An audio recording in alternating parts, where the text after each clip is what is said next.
तर बघू शकता काही अशा प्रकारचा रस्ता आहे।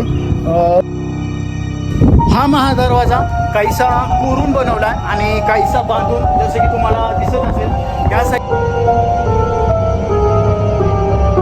दुसऱ्या टाक्यापासून थोडं पुढं आल्याच्या नंतर इथे आपल्याला अतिशय पुरातन असं मंदिर बघायला मिळतं।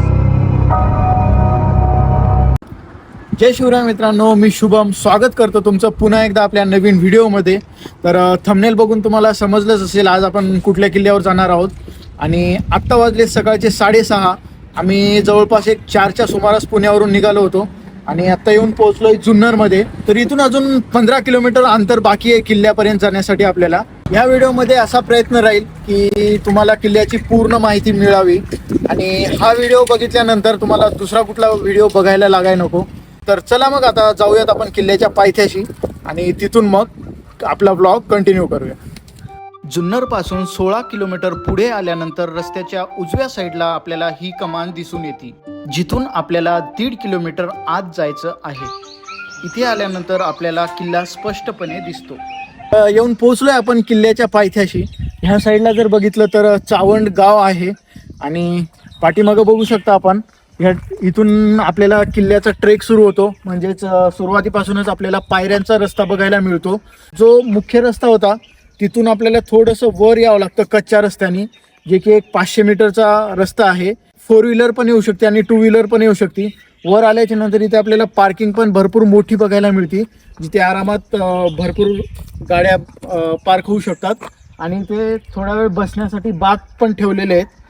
तर चला मग आपण ट्रेकला आता सुरुवात करूयात आणि काउंट करूयात वर जायला एक्झॅक्ट किती वेळ लागतो आणि रस्ता कशा प्रकारचा आहे। तर चला मग। पुण्यापासून किल्ल्याचं अंतर हे 112 किलोमीटर तर नाशिकपासून 166 किलोमीटर एवढे आहे। किल्ल्याला तुम्ही गुगल मॅपद्वारे इझिली येऊ शकता। तर सुरुवातीलाच आपल्याला इथे किल्ल्याची बेसिक माहिती दिलेली आहे। ह्या ठिकाणी सुद्धा बघू शकता तुम्ही आणि या बोर्डावर आपल्याला दिलेले आहे किल्ल्याचे टोटल नावे, किती नावांनी किल्ला ओळखला जातो। तर टोटल 5 नावांनी हा किल्ला ओळखला जातो। प्रसन्नगड, चामुंडगड, चावंडस, चाऊंड आणि चौंद। तर असे काही 5 नावे आहेत। पूर्ण किल्ल्याची इतिहासाची माहिती दिलेली आहे एक बेसिक, आणि त्याच्या पाठीमागच्या बोर्डावर जर बघितलं आपण तर किल्ल्याचा मॅप, एक बेसिक मॅप दिला आहे आणि किल्ल्याची उंची वगैरे, किल्ला कुठल्या प्रकारचा आहे, गिरिदुर्ग प्रकारचा, तर ही सर्व माहिती दिली। तर तुम्ही वर जात असताना एकदा ही माहिती वाचून घ्या, म्हणजे किल्ला तुम्हाला चांगल्या प्रकारे समजेल। आणि काही सुरुवातीलाच आपल्याला अशा प्रकारचा रस्ता आहे।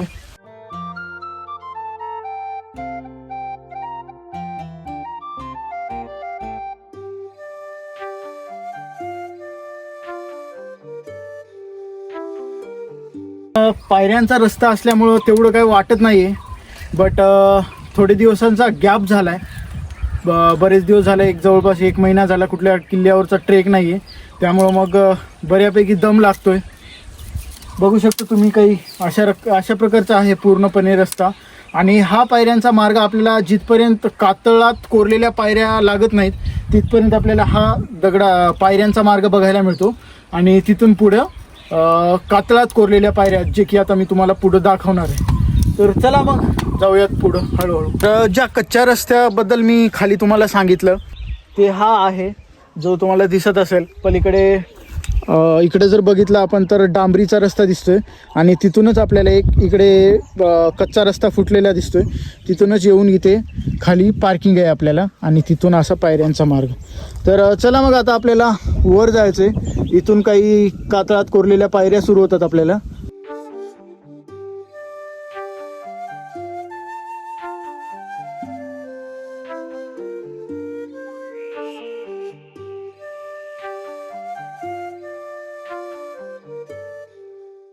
एक 10 मिनिटाचा ट्रेक करून वर आल्याच्या नंतर आपल्याला चावंड गाव, तसेच त्याच्या पाठीमागं माणिकडोह डॅम अगदी स्पष्टपणे दिसतो। आणि वातावरण पण खूप मस्त झाले, कारण सकाळची वेळ आहे।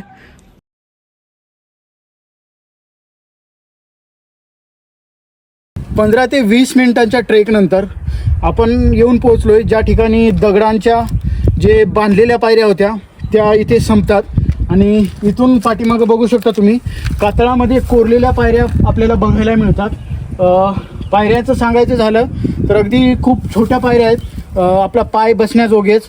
त्याच्यामुळं मग थोडं सांभाळून जावं लागतं. आणि आपल्याला दोन्ही साईडने, ह्या साईडने असं काही तार जोडलेलं आहे त्याला पकडून, आणि एका साईडनी लोखंडी रॉड आहेत आपल्याला पकडण्यासाठी, तर त्याला पकडून आपल्याला वर जायचं आहे. आणि खालून जेव्हा येत होतो तेव्हा पायऱ्या असल्यामुळं अंतर लवकर कवर झालं, जास्त काही वेळ लागला नाही. तर चला मग आता आपण ह्या पायऱ्या बघूयात. वर जायला एकदम ह्या पायऱ्या झाल्यानंतर आपण टॉपला पोहोचू, तर किती वेळ लागतो ते. चला मग. कोरीव पायऱ्या जेवढ्या दिसायला अवघड वाटत होत्या तेवढ्या चढायला सुद्धा अवघड होत्या. तर बघू शकता काही अशा प्रकारचा रस्ता आहे, ज्या की कातळात कोरलेल्या पायऱ्या आहेत तिथून. आणि ह्या लोखंडी रॉड बसवण्याच्या आधी काही अशा प्रकारचे तार होते ज्याच्याने आपल्याला पकडून चढावं लागायचं पूर्वी. पण हे रॉड बसवल्यामुळं आता ट्रेक इथून चढणं थोडं इझी झालं आहे, कारण तारांना पकडून चढणं तेवढं सिक्युअर नव्हतं. बट आता हे रॉड बसवल्यामुळं आपला इकडे जरी झोप गेला काही अशा प्रकारे तरी मात्र काही भीतीदायक नाही आहे, कारण इथे आपण अडले जातो. तर बघू शकता काही असा आहे रस्ता.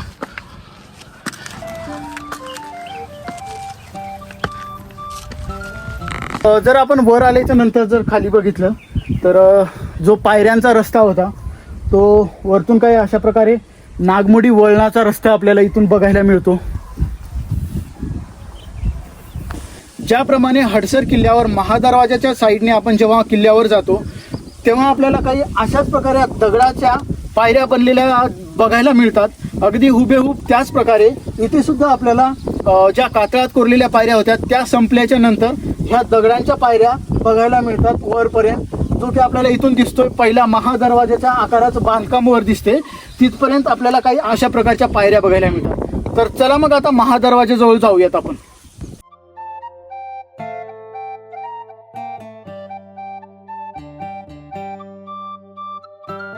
40 मिनिटांच्या ट्रेक नंतर आपण येऊन पोहोचलोय किल्ल्याच्या महादरवाजाजवळ. तुम्ही बघू शकता इथून आपल्याला कोरीव पायऱ्या बघायला मिळतात, आणि ह्या साईडने बुरुज आणि इकडे किल्ल्याचा महादरवाजा. तर हा महादरवाजा काहीसा कोरून बनवलाय आणि काहीसा बांधून, जसं की तुम्हाला दिसत असेल ह्या साईडने पूर्ण दगड कोरलाय खालीपर्यंत, आणि त्याच्या वरचा भाग जो आहे दरवाजाच्या तो बांधून काढण्यात आलेला आहे. जसे की आपल्याला ह्या साईडला बुरुज दिसत असेल अगदी काही त्याप्रमाणे. आणि दरवाजाच्या वर जर बघितलं तर गणेशाची मूर्ती आहे, आणि इथून जेव्हा आपण वर येतो तेव्हा आपल्याला समोरच इथे सुद्धा एक गणेशाची मूर्ती बघायला मिळते. दरवाजाचा प्रकार जर बघायचं झालं तर काही गौमुख प्रकारचा हा महादरवाजा आहे, कारण तुम्ही जर बघितलं तर हा वर आलेला रस्ता आहे, आणि इथं वर आल्याच्या नंतर पूर्ण असा वळसा घेऊन ह्या साईडला आपल्याला महादरवाजा बघायला मिळतो. म्हणूनच आपल्याला हा दरवाजा गौमुख प्रकारचा इथे बघायला मिळतो. तर चला मग आतमध्ये जाऊया, आणि काही अशा प्रकारचा आहे किल्ल्याचा महादरवाजा.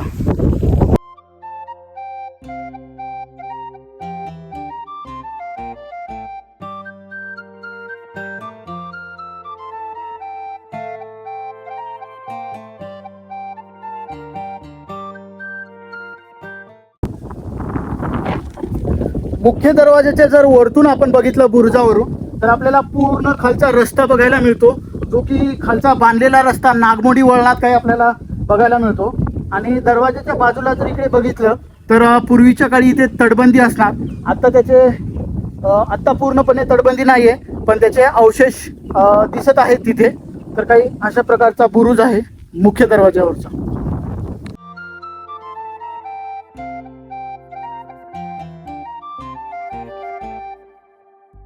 आणि मुख्य दरवाजापासून अगदी वर आल्याच्या नंतर आपल्याला पुढे सुद्धा कातळात कोरलेल्याच पायऱ्या बघायला मिळतात.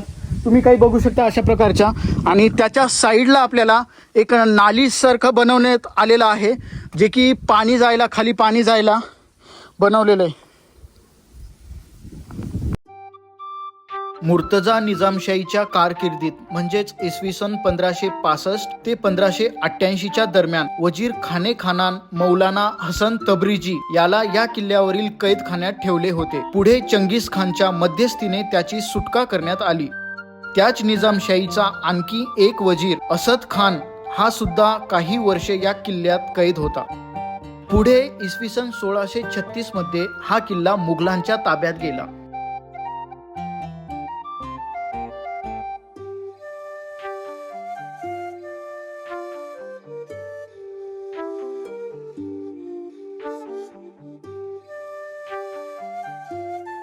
अजून थोडं पुढं आल्याच्या नंतर इथे आपल्याला पाठीमागे वाड्याचे अवशेष बघायला मिळतात.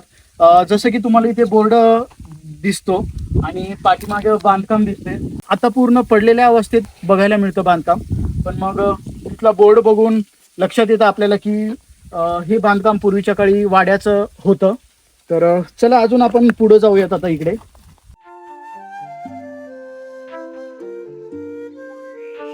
पुढे इसवी सन 1636 मध्ये हा किल्ला मुघलांच्या ताब्यात गेला. जे वाड्याचं बांधकाम होतं त्याच्या अगदी राईट साईडला इथे आपल्याला पाण्याचं भलं मोठं टाकं बघायला मिळतं. इसवी सन 1672च्या सुमारास छत्रपती शिवाजी महाराजांनी जुन्नरच्या आसपासच्या परिसरातील हरिश्चंद्रगड, हडसर हे किल्ले युद्ध करून जिंकून घेतले. त्याच वेळी चावंड किल्ला सुद्धा काबीज करून घेतला आणि किल्ल्याचे नाव बदलून प्रसन्नगड असे ठेवण्यात आले.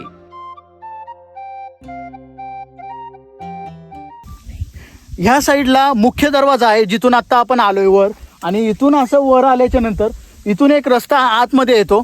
जिथून आतमध्ये आल्याच्या नंतर इथे आपल्याला एक पौराणिक शौचालय बघायला मिळतं, म्हणजेच पूर्वीच्या काळचं शौचालय. ते कसं आहे आता आपण बघूयात पुढं. चला.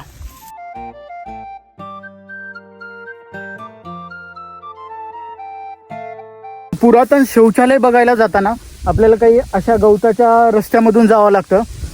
जाताना थोडं सांभाळून जावं लागतं, कारण आजूबाजूने खूप दाट गवत आहे. आणि इथून गेल्याच्या नंतर तिथे पुढे आपल्याला पौराणिक शौचालय बघायला मिळतं. तर चला मग आता आपण ह्या साईडला आपलं आता एक टाकं राहिले आणि वरच्या साईडला मंदिर राहिले बघायचं, तर तिकडे जाऊयात. चला.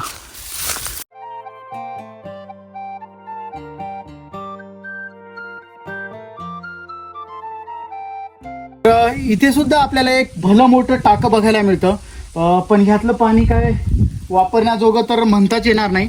पूर्णपणे दूषित आहे, वर पूर्ण शेवाळा जमलाय. पण मग बघू शकता खूप मोठ्या आकाराचं हे टाकं सुद्धा आपल्याला इथे बघायला मिळतं. तर दुसऱ्या टाक्यापासून थोडं पुढं आल्याच्या नंतर इथे आपल्याला अतिशय पुरातन असं मंदिर बघायला मिळतं.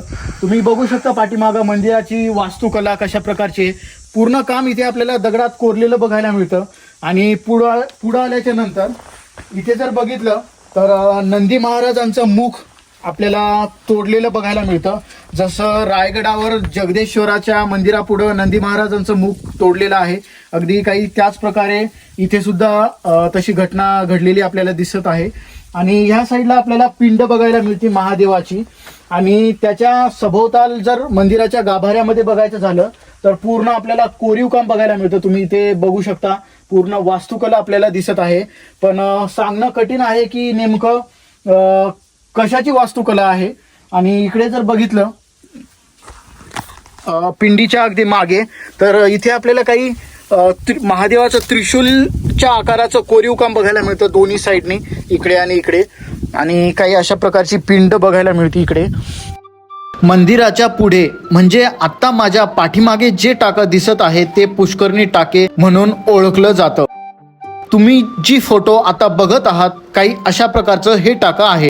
मागच्या वर्षी मराठे सह्याद्रीचे या ग्रुपकडून पुष्करणी टाक्यातला गाळ काढून त्याला साफ करण्यात आलं होतं. सलाम आहे तुमच्या कार्याला. पूर्ण याच्या सभोवतालच्या भिंती पडलेल्या अवस्थेत आहेत, त्यामुळं आता इथूनच आलोत आपण आतमध्ये. आणि बघू शकता काही अशा प्रकारचं मंदिर आहे. आणि टाक्याच्या जर सभोवताल बघितलं तर इथे आपल्याला असे काही देवळे बघायला मिळतात, ज्यामध्ये इथे महादेवाची पिंड, इकडे गणपतीची मूर्ती काही अशी बघायला मिळते.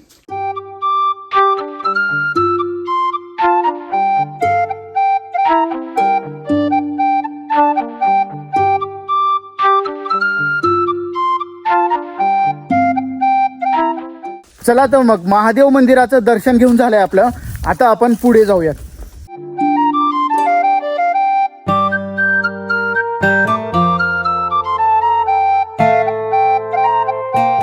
महादेव मंदिरापासून पुढं डाव्या अंगाला आल्यास आपल्याला इकडे सप्तमातृका टाकं बघायला मिळतं, जे की पुढं आपल्याला बघायला आपण.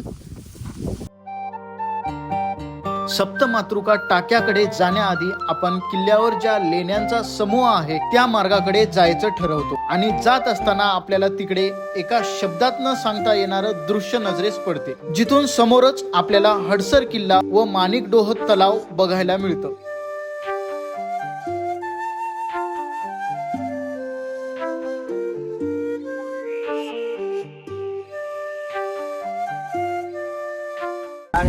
या ठिकाणी आल्याच्या नंतर तुम्हाला असं वाटू शकतं की नेमका रस्ता कुठून आहे. इकडं दिसतोय तर असा खाली उतरल्यासारखा रस्ता दिसतोय, पण इथूनच गेल्याच्या नंतर आपल्याला इथे खाली इथून खालच्या बाजूस लेण्या बघायला मिळतात.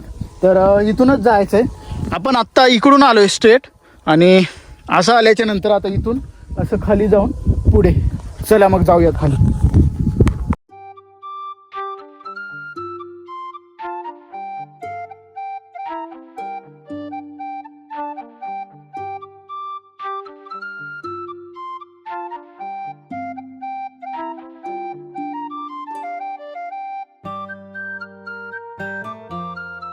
असं म्हणलं जातं की हा किल्ला पूर्वी तुरुंग म्हणून वापरात होता आणि ह्याच लेण्या आहेत ज्याचा वापर तुरुंग म्हणून केला जायचा आणि याच ठिकाणी कित्येक जणाला तुरुंगवासाची शिक्षा झाली असावी.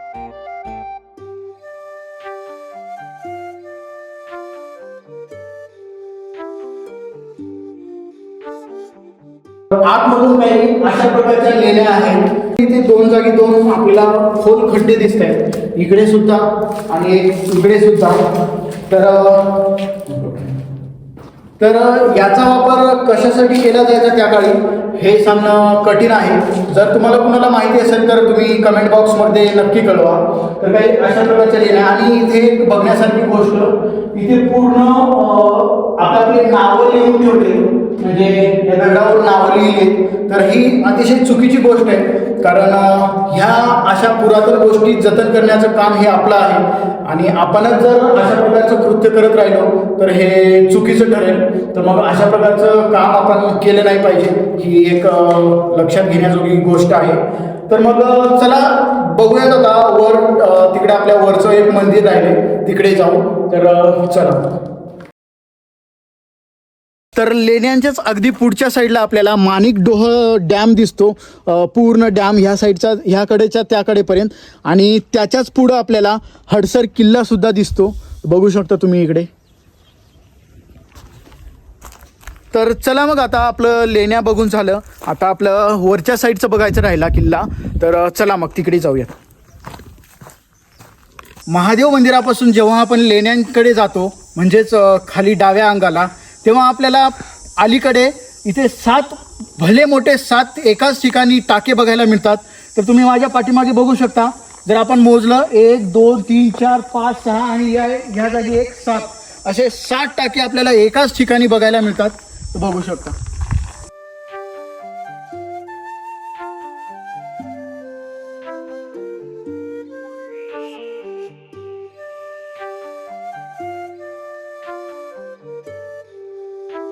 ह्याच्या आधी आपण सातारा जिल्ह्यातील पांडवगडावर सुद्धा काही अशाच प्रकारे 7 टाके एका जागी बघितले होते, पण तिथे एवढं मोठे नव्हते, तिथे अगदी छोटे होते. हे त्याच्या 3 पट आहेत आणि भले मोठे टाके आहेत.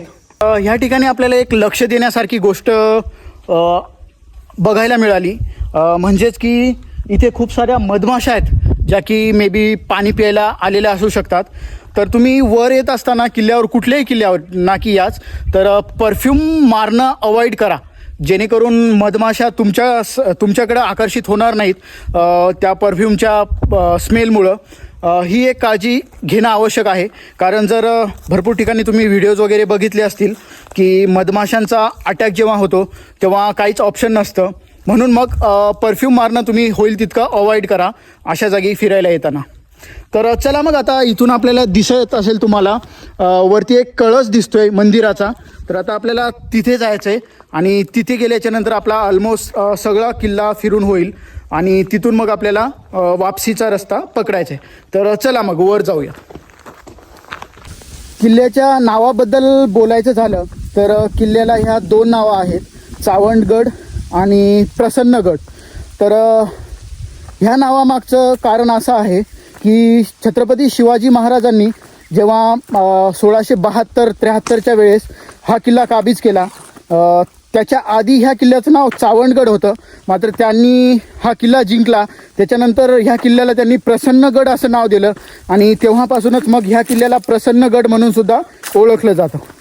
महादेव मंदिरापासून जेव्हा पुढे येतो स्ट्रेट आपण, तेव्हा राऊंड मारून जेव्हा आपण आता वर चढतोय तर ह्या साईडनी जवळपास रस्ता अवघड आहे, म्हणजे दाट झाडी आहे आणि काही अशा प्रकारची, आणि त्याच्यामधून रस्ता आहे. पण अवघड हे आहे की जी झाडी आहे ती काटेरी झाडी आहेत, त्यामुळं मग कुठंतरी आपल्याला अवघड रस्ता बनतो. वरच्या मंदिराच्या त्या साईडनी एक रस्ता येतो वर, तर आपण जाताना जमलं तर त्या साईडनी जाऊ आणि बघू मग तो रस्ता कसा आहे, जेणेकरून तुम्हाला सजेस्ट करता येईल की जर तुम्ही येत असाल तर कुठल्या रस्त्याने येणं प्रेफर करावं.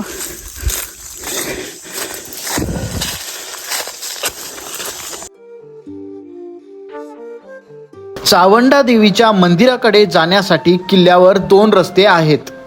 एक जिथून आत्ता आपण जात आहोत आणि दुसरा म्हणजे ज्या ठिकाणी वाड्याचे अवशेष आहेत.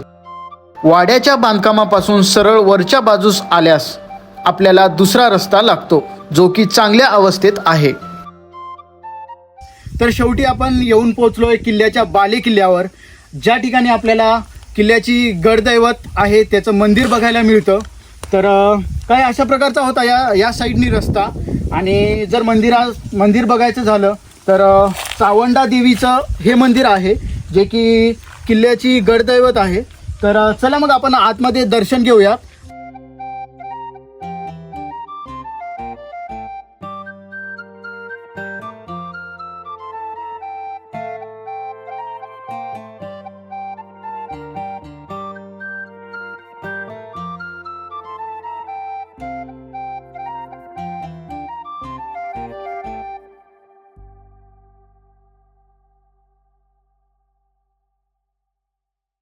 आणि मंदिराच्याच पुढं आपल्याला इथे एक स्तंभ बघायला मिळतो आणि खाली महादेवाची पिंड सुद्धा आहे आणि नंदी महाराज आहेत.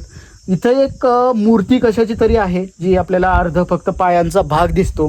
ती मूर्ती बहुतेक कोणीतरी तोडलेली असावी. तर काही अशा प्रकारचं आहे मंदिर. तर इथेच आपला पूर्ण किल्ला हा फिरून झालेला आहे आणि आता आपल्याला परतीचा प्रवास करायचा आहे. आत्ता आपण ज्या साईडनी वर आलोय बाली किल्ल्यावर, त्या साईडनी न जाता मंदिराच्या पाठीमागच्या साईडनी रस्ता चांगला दिसतोय, मोठा दिसतोय रस्ता. तर तिकडून जाऊयात आपण. आणि चला तर मग हा व्हिडिओ इथेच एंड करूयात. व्हिडिओ कसा वाटला नक्की कमेंटमध्ये कळवा. व्हिडिओला लाईक करा. तुमच्या मित्रांसोबत जर तुम्ही कुणासोबत येणार असाल, इथं प्लॅन करणार असाल तर त्यांना शेअर करा. आणि भेटूयात अशाच एका नवीन व्हिडिओमध्ये. तोपर्यंत तुमची रजा घेतो. बाय.